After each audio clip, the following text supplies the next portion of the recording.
Hello, CJ here. Today's a little bit of a different kind of video. Yes, it is a model trim review, and also it is a restoration video. However, this type of locomotive I have never worked on before, and it is no doubt a great honor to do this. Now, this particular type of engine is a Chesapeake in Ohio or C&O Greenbrier, I can never say that, Greenbrier steam locomotive, which is classified as a what was it called? It was a J3a, excuse me. So it's the same kind of classification as the New York Central Hudsons, but this is just for the Chesapeake in Ohio, which is kind of odd that they share the exact same classification, except the fact that that the Greenbriers were 484 Northern types. Now, I did look up the history of particularly number 610. She was the first one of the third batch of steam locomotives produced by the Lima Locomotive Works in 1948. However, she didn't serve very long, and she was scrapped in 1957. And only her sister 614 is currently, well, actually is the only one that is preserved, and currently is at the Strasbourg Railroad Museum, being planned to be fully restored to operating condition. Now, what makes this model here quite special is that this is the very first O-gauge steam locomotive I have ever actually physically handled and ever actually brought home to do a restoration. However, yes, before I started filming, I did dust off the boiler and the tender, the locomotive and the tender, and it was a lot of dust, because apparently this thing sat probably for a few years, and the story behind it is quite in fact very interesting. Now, the previous owner of this model, now I do not currently own it, because the guy who owned this unfortunately passed away back in 2023, if I recall, and his wife, Darlene, wants me to sell this locomotive for her. So what I'm doing here is a little bit of a kind of a tune-up with this model, see what it looks like underneath, and see how this thing even runs. Because from what I could tell, this is not a 3-rail model. This actually runs on conventional DC 2-rail, but it's O-scale, so it's the exact same scale and trackage that was used in the original Thomas the Tank Engine series, or Thomas and Friends series. So I find that quite interesting that, like, for instance, if I were to go back in time and go into that studio with this model, I could actually run this model on those sets in the studio. So that's kind of neat. Now that I've kind of gone over a little bit of history of this model and what its future holds, again, I do plan on selling this for her, and yes, I do get a part of the money for helping her. Let's give a little look around this particular model, and mind you, this thing is very, very heavy. Now, I first start off right here at the front, which you can see there is a headlight, but there's no bulb in there, so it does not have an operating headlight. You have the number board right there along with the bell, the marker lights, the number boards.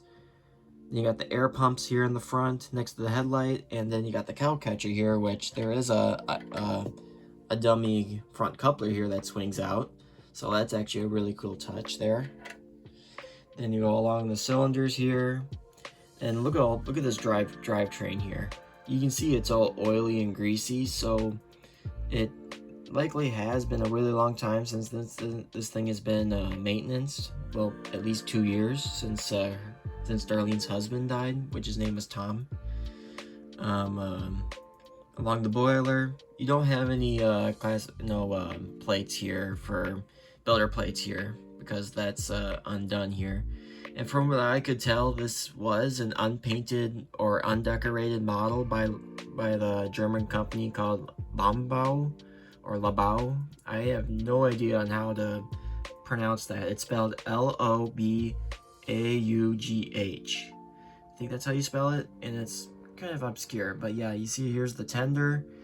Then you see a whole bunch of wires here which connect from the locomotive to the tender, and I think that might have been a later addition to this model, because based on research of what I could see, the manufacturer made these models in pre-war and post-war versions, and based on what I could see, I would reason to believe that this is likely a post-war model, meaning this model is anywhere from 60 to possibly 70 plus years old. And based on what I could see, after I dusted the top of the boiler here, the running boards, and also on top of the tender, it looks to be in fantastic condition. But apparently on the way, when I took this from Darlene's home so I can do the restoration, the window, the driver or the engineer's side window kind of fell out, so I'll have to put that back in place. But one thing I forgot to possibly bring home was, yeah, it's missing the drawbar. So in this video, I'm going to see if I can try to make a drawbar out of this old coat hanger parts here. And also apparently it's missing the bolt back there. Well, actually it's not missing the bolt, excuse me. But the bolt, there's no nuts, so I have to put this in, which is a new bolt and nut, and hopefully that can fit inside there so we can kind of rig up a drawbar for this locomotive. So let us take this apart. Well, let me take this apart and I'll show you how it comes apart. I don't know how to word that. Now to begin, to take this engine apart, it will require being on its side, and let me tell you, this locomotive weighs easily 20 to 30 pounds by itself, and the tender is probably maybe a couple pounds. But yeah, this thing's extremely heavy and does require both hands, so with a little bit of camera magic, I'm going to tip over this engine. And there we go. Okay, it looks like she's taking a nap. But yeah, as you can see underneath, there is a screw right here that takes apart the shut, that makes the boiler come off from the front. Then there's two screws in the back of the cab that hold the rest of the cab and the boiler to the chassis. And you can see right here is the main drive gear. Then you see all the rest of the driver axles. Then you see right here, this giant thing here, that is the electric motor, which is absolutely gigantic. So let's begin taking it apart. So first order of business, like I said, these two screws need to come out.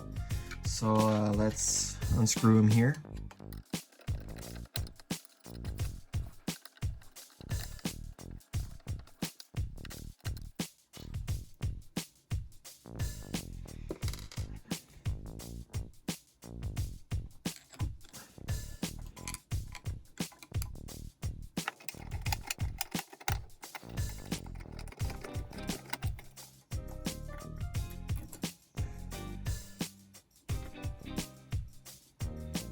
Okay, now it's time for the big reveal. Now this requires both hands because most of the weight is inside the boiler here. So I kind of gotta lift up. There we go.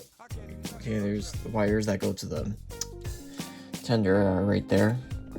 So I can just pull those out right there. So yeah, here is the drive. And you can see the absolute unit that this electric motor is.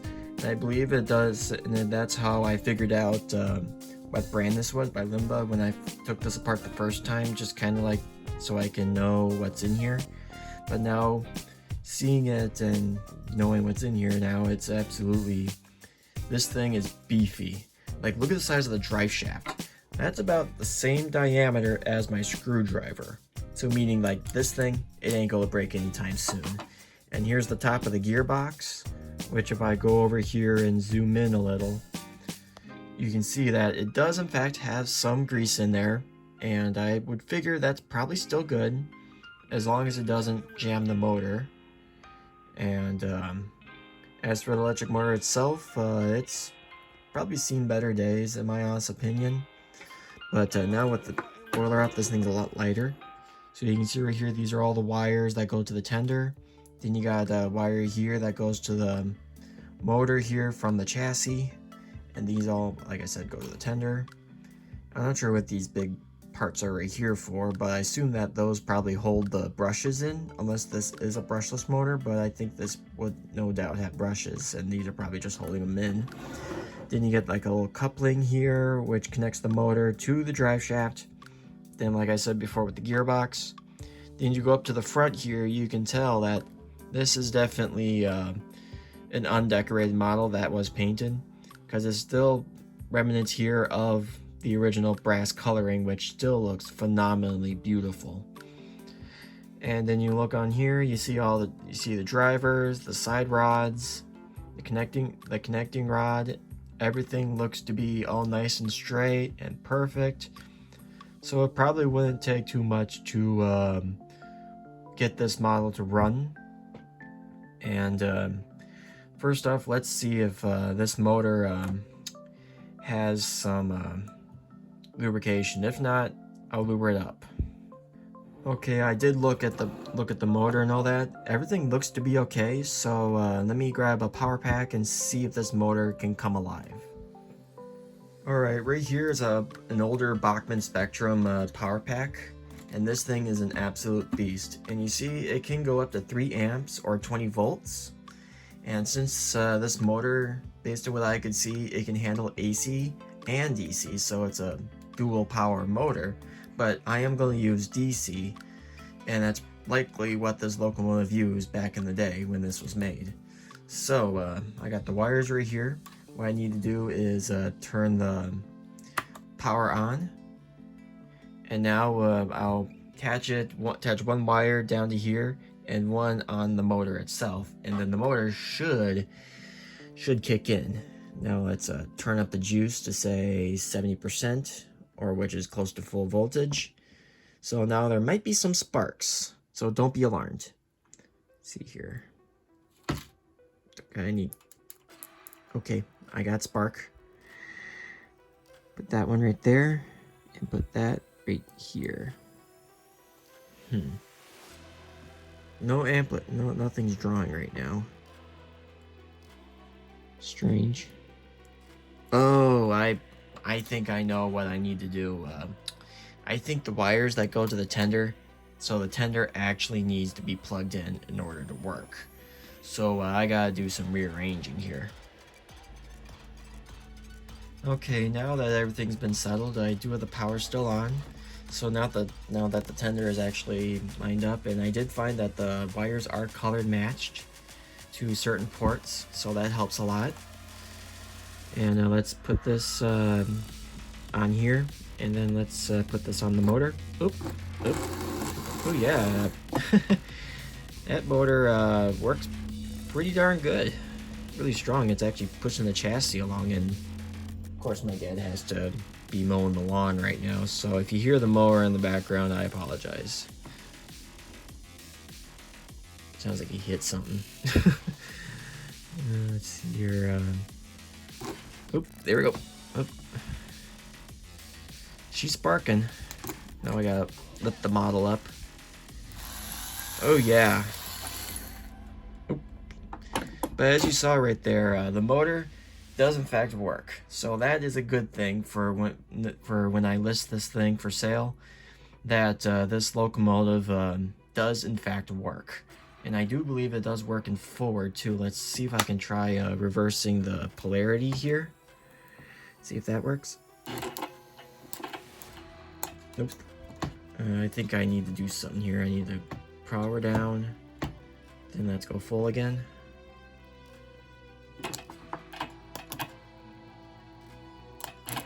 Oh. Okay, it's still going in reverse.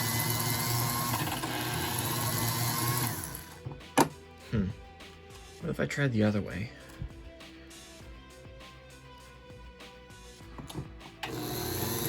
Yeah, it's still going in reverse. So yeah, now I gotta figure out how to get this thing into forward mode. So aside from that, I see the screw right here that goes down to the drawbar. That screw basically lost its nuts, so we gotta get a different screwdriver here. Let's get a different screwdriver and take this screw out. That is, if it doesn't strip on me, which it's already doing. Great. I'm gonna have to get a beefier screwdriver or something. Yeah, like stuff that I got, it's not exactly working the greatest. Unless I can use this flathead here. Yeah, this screw I don't think is going to be able to budge. I'm gonna fit this back in here.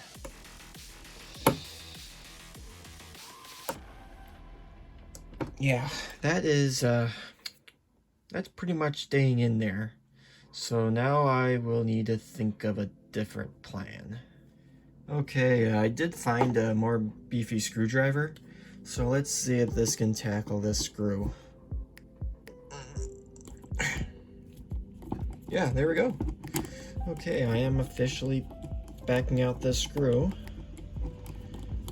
And of course there's my dad riding lawnmower again.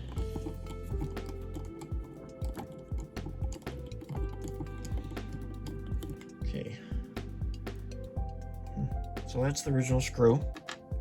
Now let's see if I can thread in this here. Take the nut off. Nut. And that does not fit. The screw is too big. So yeah, since that screw is too big, I thought of possibly another idea to possibly attach a drawbar on. So let's put the model on its side here. Let's see if it'll thread in via the bottom here, even though I'll have to take this rear. Well, actually, I probably can't. Can I? Let's take this rear truck off here. If I can get my screwdriver in there, because I have to have a camera in front of me.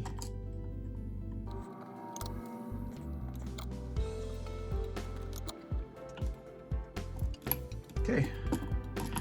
That's okay, there's the rear truck taken off. Now, let's see here. If I go underneath,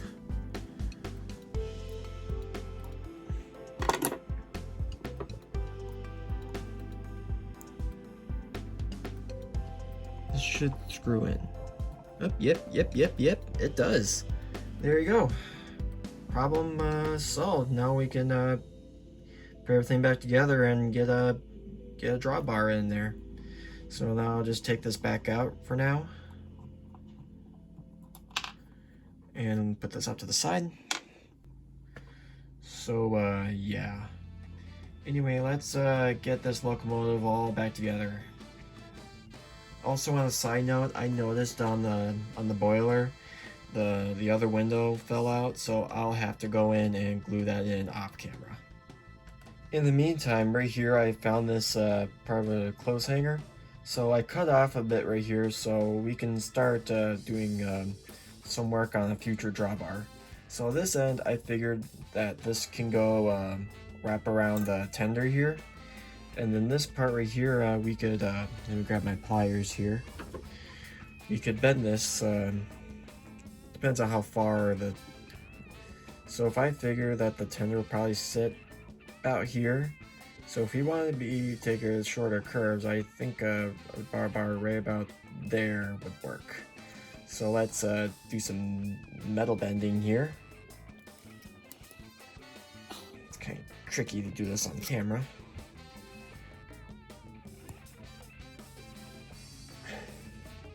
Okay. I think that has enough rigidity. Can't find the right word. Enough strength to hold that in, and basically that would be like that. Unless I can keep the screw in and have the person just hook the the thing in. So what I can do is tighten this just a tad bit further, kind of close it in. There we go, kind of like that. So the drawbar will be a little bit long, so I will probably have to do some minor adjustments. Unless the tender can sit, yeah, when full power, it will pull like this far back. So there will be a sizable gap. So let's do the thing. Let me do some more measurements here. Yeah, let's do a bend, the actual bend right here, and that way I can cut all this off right here. So let's go into here, got all this metal away here. There you go. That went flying. Anyway, let's bend this again. Kind of gotta straighten this part out. I could probably cut this off more.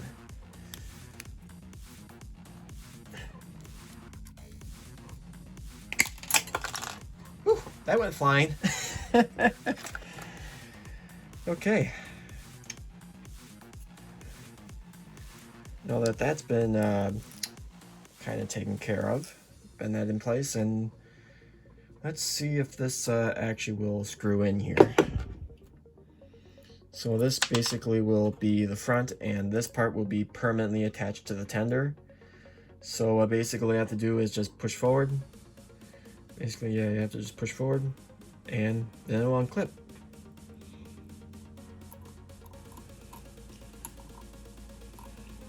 Nope.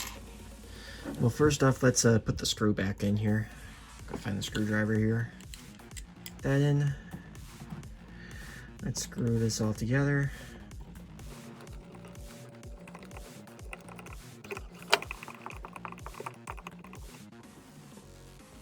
Okay, that looks good. Okay, now it's time to put the truck back in. So here's the screw. Now we kind of gotta put it in a certain way, kind of like this, I guess. I think that's how it was. And now you just get the screw, screw that back in, and then tighten it up with the screwdriver.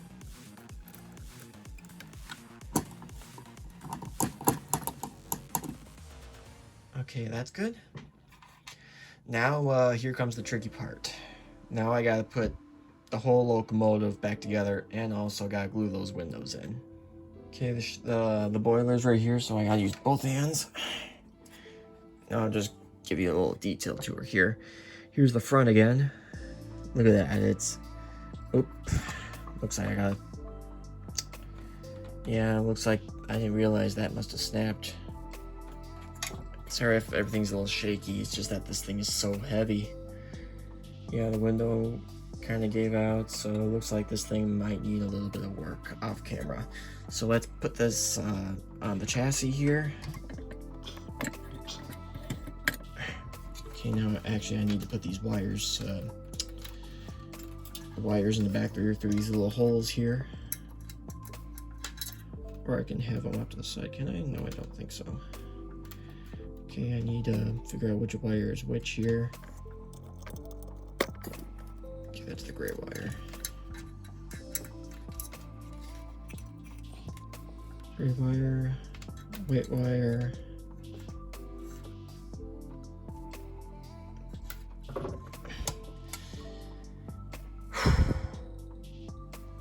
Okay, that was a hassle, because this thing is so heavy. Also, I did fix that those steps in the front that kind of bent away, and so I straightened all that out. And as for the wires, I didn't bother putting it back through the holes. There's enough gap right here that that the wires can go through here and then bypass and do that, so there's also more slack for the wires to extend. Then the next part is to basically screw the shell back onto the chassis. On a side note, apparently this part came off, so I'll have to glue that back on. So no big worries.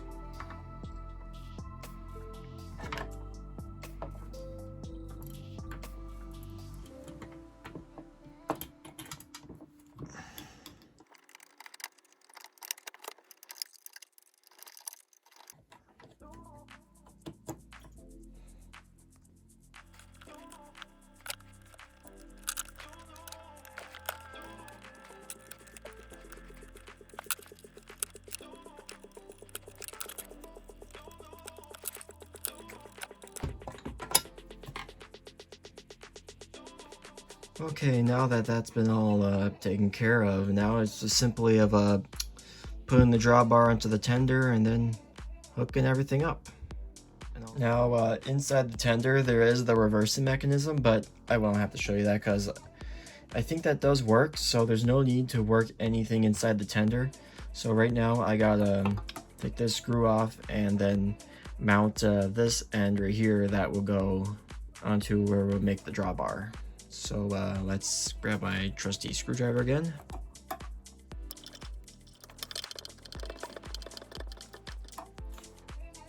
Okay, take the screw here, kind of put the spring in here.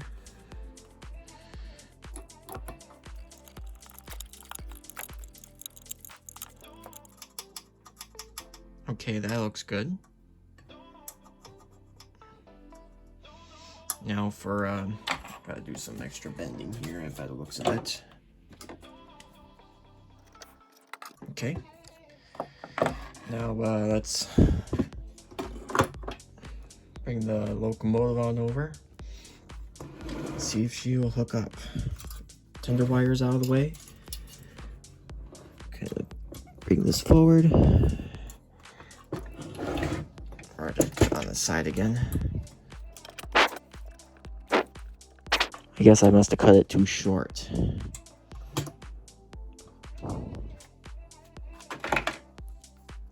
So we'll have to do this again. Yeah, I'll do this off camera real quick. Okay, with a little work off camera, I think I may have solved the issue. Let's put this forward as much as it can go. Then I kind of gotta adjust the screw here.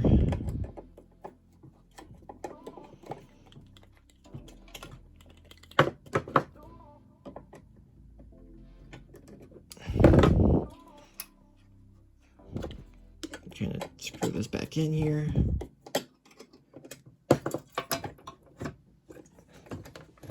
Bring that locomotive up. Jeez, that thing's heavy. But yeah, there we go.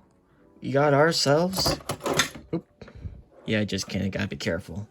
But yeah, in general, I think we got ourselves a good-looking drawbar for this locomotive. As for that part that broke off, this piece right here, this pretty much just sits right here. So I will, when I sell this thing will be glued back on. But in the meantime, this video is getting a little bit long, so I will leave it currently off for now, along with the windows. So yeah, that pretty much concludes this restoration. Now I know that you wanted to see it run, but alas, I do not own any 2-rail O-gauge track. And when I did, test run the motor, as you saw in the video, it went in reverse. But off camera, I tested it again. That I actually found out that this thing can go in reverse, and thanks to the power pack here, it's actually able to go pretty much full speed in forward and reverse. So I'm happy to say that this locomotive does in fact run, and everything spins and everything's lubricated, so everything is good to go on this engine. The new drawbar, that should last, unless the next owner will be able to find a new drawbar part for this engine, because I'm not sure if there's any parts available for this engine due to this being so old. I got some cosmetic work to do, and this has been CJ Fox. I hope you guys enjoyed this this video here going over this Lobaugh model of a Chesapeake and Ohio Greenbrier or a J3a Class steam locomotive. So yeah, I'll see you again soon. Bye bye.